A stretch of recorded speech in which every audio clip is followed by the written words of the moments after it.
Welcome back to Where Did It Come From?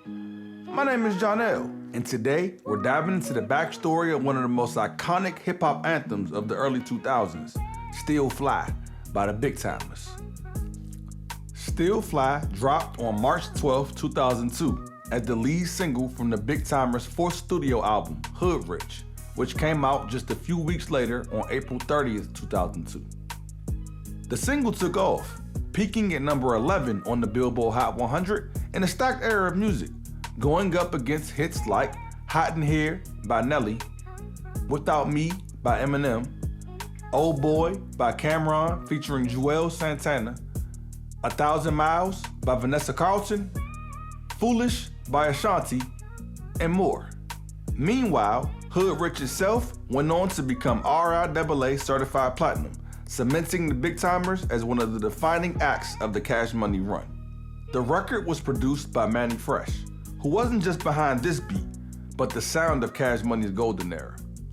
Around that time, he was producing almost entire projects, including Hood Rich by the Big Tymers, 500 Degrees and The Carter by Lil Wayne, Let 'Em Burn by the Hot Boys, Juby the Great by Juvenile, The Mind of Mannie Fresh by Mannie Fresh, and more. What makes Still Fly special is how it interpolates from the melody of The Ballad of Gilligan's Isle by the Wellingtons, flipping a TV theme song into a hip-hop anthem. But more than the beat, it was the hook that connected.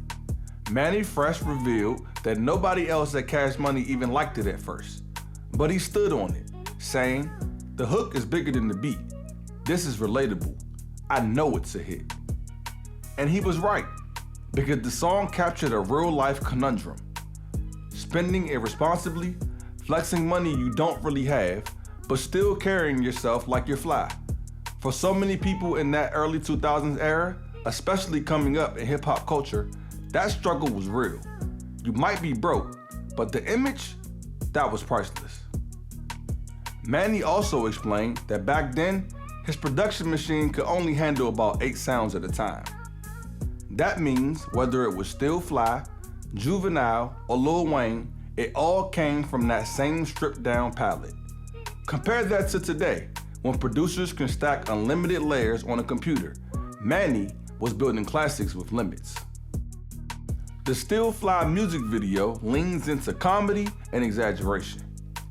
It shows Birdman and Mannie Fresh as flashy next-door neighbors, showing off their cars, handing money to women to go shopping, and clowning each other non-stop. At one point, Mannie even puts an eviction notice on Birdman's door.